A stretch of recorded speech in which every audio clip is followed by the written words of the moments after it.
bersyukur kepada Allah Subhanahu wa taala dapat melaksanakan salat subuh berjamaah di masjid ini.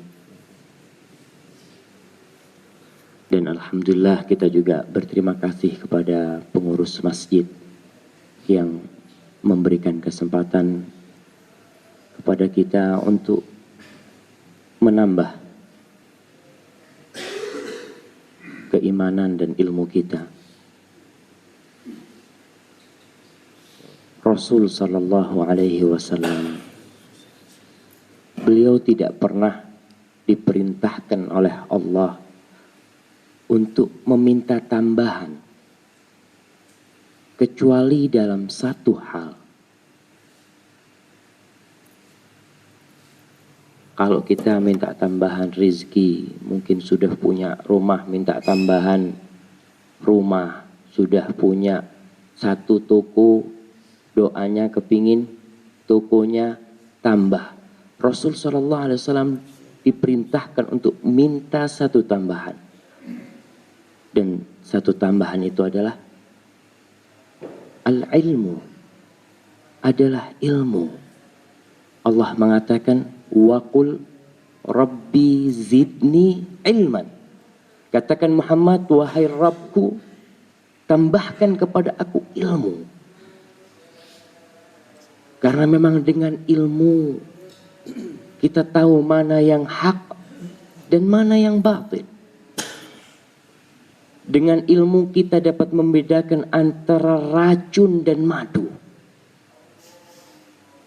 Dengan ilmu kita dapat membedakan mana amalan yang pahalanya 10 dan mana yang pahalanya 100. Dan Nabi kita sallallahu alaihi wasallam, setiap pagi beliau berdoa. Habis subuh ya, beliau memohon kepada Allah Subhanahu wa taala, Allahumma inni as'aluka ilman nafi'an wa rizqan tayyiban wa amalan mutaqabbala. Subhanallah. Coba kita perhatikan doa yang dipanjatkan oleh Nabi kita sallallahu alaihi wasallam. Yang pertama beliau minta adalah ilman nafi'an, ilmu yang bermanfaat. Bukan sembarang ilmu. Karena banyak orang berilmu tapi ilmunya ma yanfa', enggak ada faedahnya. Ada orang tambah ilmu tambah jauh dari Allah Subhanahu wa taala. Ada orang banyak ilmunya, banyak buku yang dibaca, tapi ternyata tidak ada pengaruh pada diri dan keluarganya. Maka yang Rasul minta adalah ilman nafi'an. Setelah dapat ilmu, apa yang diminta Rasul SAW? Wa rizqan tayyiban. Karena kita hidup di dunia, kita tidak hidup di akhirat. Yang namanya hidup itu butuh kos, butuh biaya. Ya kita butuh makan buat kita. Kita butuh makan buat keluarga kita. Rasul pun butuh itu. Maka Rasul minta kepada Allah Subhanahu wa taala setelah memohon ilmu yang dapat membimbingnya kepada jalan yang hak. Rasul meminta rizqan, tapi tidak sembarang rizki. Orang banyak dapat rizki, duitnya numpuk. Rasul tidak minta itu. Rasul minta thayyiban, yang thayyib, yang halal, yang baik. Dan itu yang seharusnya kita pinta. Kita harus sering-sering mempelajari bagaimana Nabi berdoa. Saya ingat pernah dapat teman, dia dikasih tahu sebuah amalan. Kata dia, amalan ini mujarab. Kenapa kata dia? Dia katakan, kalau saya baca doa ini, banyak rezeki saya, kata dia. Tapi masalahnya satu, cepat habis rezekinya. Waduh. Coba saya mau tahu amalan itu. Akhirnya dia mengatakan doanya itu, katanya Allahumma inni as'aluka rizqan wasi'an kathiran min ghairi ta'abin wala nasab, kata dia. Ya Allah, aku memohon kepadamu rizki yang banyak, yang luas, yang gak perlu capek, gak perlu lelah. Subhanallah. Tapi sayangnya itu dapat habis. Kenapa? Karena dia lupa minta thayyib tadi. Yang thayyib itu berkah. Sedikit mungkin kita dapat. Tapi karena baik, karena halal, cukup buat keluarga kita. Maka kita kalau memohon, ingat, kita lihat gimana Rasulullah SAW mohon. Thayyiban yang Rasul minta. Bukan hanya sekedar rezeki. Dan yang ketiga, subhanallah, sudah dapat ilmu, dapat rezeki, apa yang harus diminta? Rasul memohon kepada Allah, wa amalan mutaqabbala. Dan ini, amal yang diterima. Amal yang diterima adalah buah dari ilmu kita. Orang yang dapat ilmu tapi nggak diamalkan, nggak ada faedahnya buat dia. Dan kita juga meminta pertolongan kepada Allah dalam doa ini supaya kita dibantu bisa beramal. Kita dengar ustadz ceramah, baca buku, dapat ilmu. Kadangkala berat untuk mengamalkan. Ya Allah, gimana ngamalkannya? Ustadz jelaskan tentang sholatul lail, tentang sholat tahajud dan kemuliaannya, menjelaskan tentang sholat duha. Dan itu dalam hadis-hadis yang sahih Rasul menjelaskan. Sekarang gimana ngamalkan sholat duha ini? Ya kita minta sama Allah Subhanahu wa taala. Karena yang dapat membantu kita cuma Allah. Maka cobalah setiap hari kita mengamalkan doa ini pagi dan sore. Allahumma inni as'aluka ilman nafi'an wa rizqan thayyiban wa amalan mutaqabbala. Ada satu ilmu yang akan kita pelajari hari ini tentang sebuah surat yang paling agung, yang paling mulia yang berada di dalam Al-Quranul Karim. Al-Quranul Karim terdiri dari berapa surat? Bapak-bapak, biar tidak ngantuk, berapa? 114 surat. Yang paling mulia di antara 114 surat ini adalah suratul Fatihah. Surat Al-Fatihah. Dia yang disebut Al-Kafiyah, dia yang disebut yang mencukupi. Orang sholat, Allahu Akbar, dia baca Al-Baqarah sampai An-Nas, terus ruku, sah sholatnya. Bayangkan yang dibaca itu 113 surat. Baca Alif Lam Mim sampai sebelum subuh dia baca Qul a'udzu birabbin nas, malikin nas, ilahin nas, min syarril waswasil khannas, alladzi yuwaswisu fi sudurin nas minal jinnati wan nas. Sah enggak salatnya? Baca 113 surat jemaah. Kenapa? Karena ini satu surat yang disebut Al-Kafiyah, yang disebut mencukupi. Itu enggak dibaca. La sholata liman lam yaqra bi Fatihatil Kitab. Enggak sah salatnya orang yang enggak baca Al-Fatihah. Ada apa dengan surat Al-Fatihah ini? Al-Fatihah juga disebut Asy-Syafiyah, yang dapat menyembuhkan. Bagaimana kisah Abdullah bin Mas'ud, dia meruqyah. Itu pemimpin satu suku yang disengat ular atau kalajengking, diruqyah dengan Al-Fatihah sembuh. Dan kita kalau dengar satu keutamaan dari Rasul sallallahu alaihi wasallam, kita amalkan. Anak kita sakit, kakinya sakit, ya Allah bacain Al-Fatihah, bismillahirrahmanirrahim, alhamdulillah, mudah-mudahan sembuh. Anak yang sakit ribut mau ke dokter dulu. Iya, ke dokter, tafadhol. Tapi yang kita bisa lakukan, kita amalkan. Mudah-mudahan Allah sembuhkan dengan Al-Fatihah itu. Dan itu surat yang paling utama sebagaimana disebutkan dalam hadis-hadis Bukhari Muslim. Coba kita lihat Abu Hurairah radhiyallahu taala anhu. Dia meriwayatkan dari Rasul sallallahu alaihi wasallam. Qala Allah taala, Nabi mengatakan, Allah berfirman dalam hadis riwayat Muslim, Hadis ini disebut hadis yang diriwayatkan dari Nabi, Nabi meriwayatkan dari Allah, disebut hadis qudsi.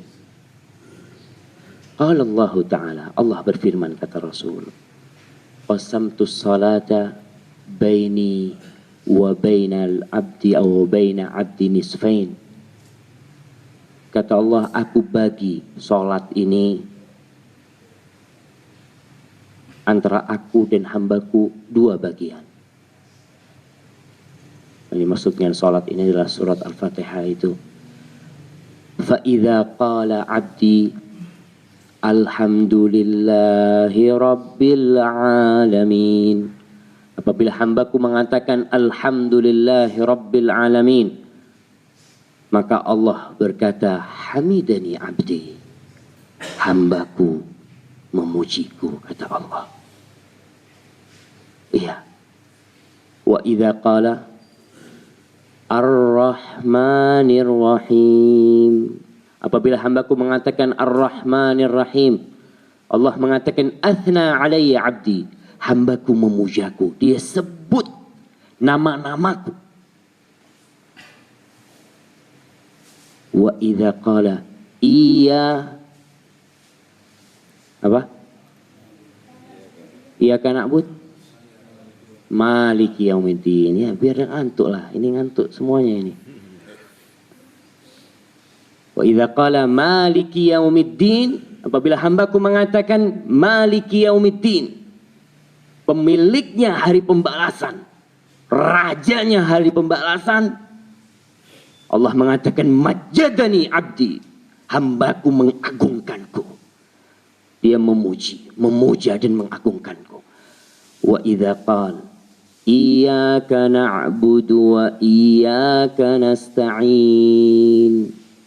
Hadza baini wa baina 'abdi wa li 'abdi ma sa'al. Ini antara aku dengan hambaku. Di sini bagiannya. 3 ayat pertama itu adalah untuk Allah Subhanahu wa taala, yang isinya pujian, pujaan dan pengagungan Allah Subhanahu wa taala. Dan setelah itu permohonan hamba. Hamba mengatakan iyyaka na'bud wa iyyaka nasta'in. Hadza baini wa baina 'abdi. Ini separuhnya punya hambaku, separuhnya punya aku. Kepadamu kita beribadah. Ingat, setiap sholat kita itu berdialog dengan Allah. Kita mengatakan iyyaka na'bud ya Allah. Kepadamu ya Allah.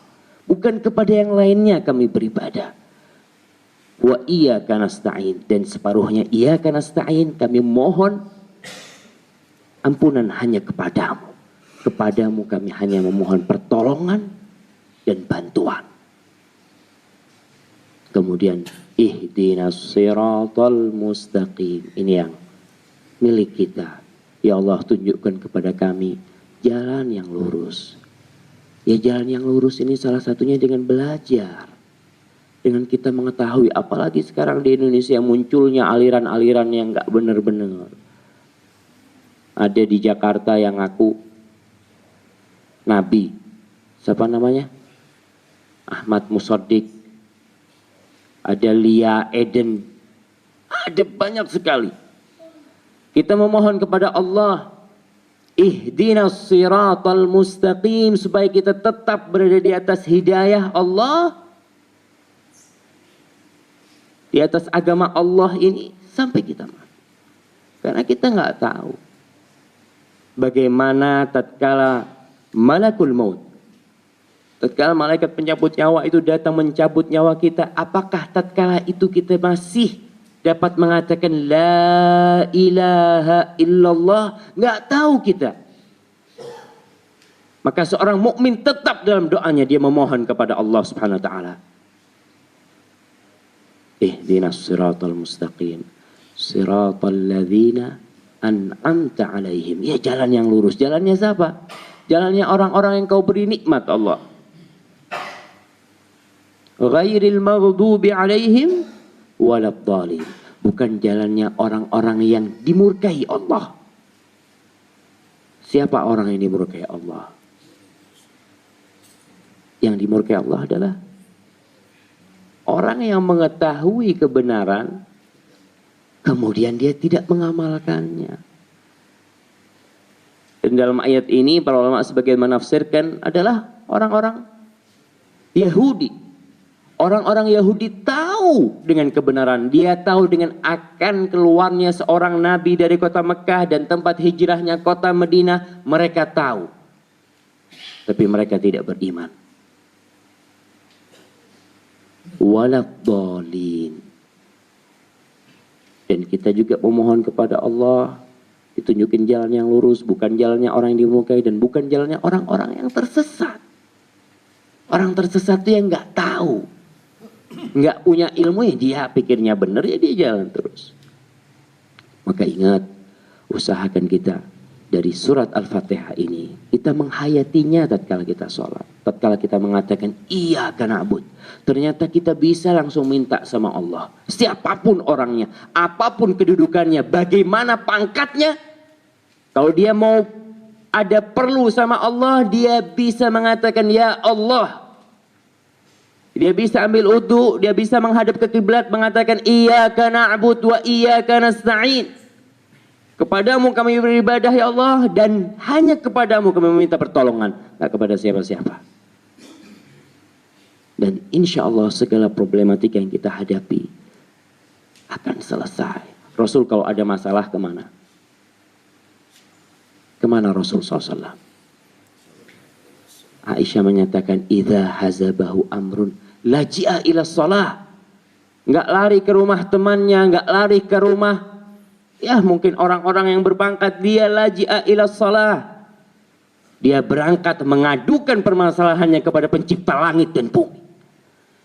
Kepada Allah Jalla Jalaluh yang kalau dia akan menyelesaikan masalah hamba hanya berucap kun fayakun.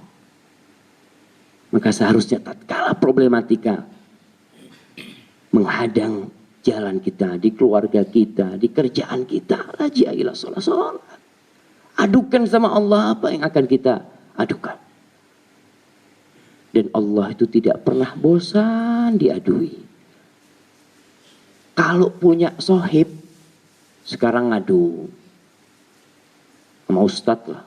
Ustadz kata dia, anak ini kayak gini punya masalah. Ya didengerin sama ustadz. Tapi ustadz gak punya apa-apa. Besok datang lagi. Besok lusa datang lagi. Ustadz yang lihat, oh itu kok mau datang, itu kunci aja pintunya. Sudah capek dengerin. Tapi Allah Jalla Jalaluh tidak pernah bosan mendengar rintihan hambanya.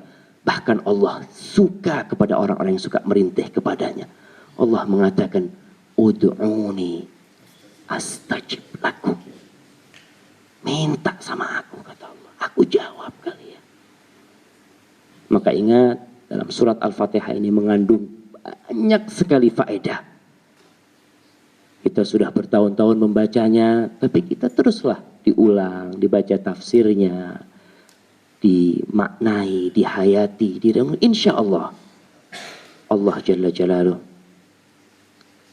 akan menerima sholat kita. Karena kata Rasul Sallallahu Alaihi Wasallam dalam hadis riwayat Tabrani, wa hasanahu Syekh Albani, Rasul mengatakan, Inna rajula la yusalli salata sittina sana walam tuqbal lahu salat. Ada orang yang sholat selama 60 tahun tapi sholatnya nggak ada yang diterima. La ilaha illallah. Kita harus takut. Seorang mukmin itu sebagaimana kata Hasan al-Basri, bainal ihsan wa makhafah. Dia berbuat baik sudah sama Allah, tapi dia takut nggak diterima. Dan itulah seorang mukmin. Adapun orang munafik mengumpulkan antara isa'ah wa aman. Dia merasa aman. Gampang, saya sudah sholat. Subhanallah. Kita takut sholat kita nggak diterima. Dan Rasul menyebutkan dalam hadis Tabrani tadi itu, sholat 60 tahun, ruku, sujud, wudu. Allahu Akbar. Ada apa sama orang ini? Rasul mengatakan yutimmu ruku'ahu wala yutimmu sujudahu. Rukuknya sempurna, sujudnya nggak sempurna. Sujudnya sempurna, rukuknya nggak sempurna. Jadi sholatnya belum benar. Maka mudah-mudahan kita dikasih ilmu yang bermanfaat pada pagi hari ini. Keluar dari sini mudah-mudahan kita bisa mengamalkan, dan pulang sampai rumah mudah-mudahan dapat rezeki yang thayyib. Subhanakallahumma bihamdik asyhadu an la ilaha illa anta astaghfiruka wa atubu ilaik. Wassalamualaikum warahmatullahi wabarakatuh.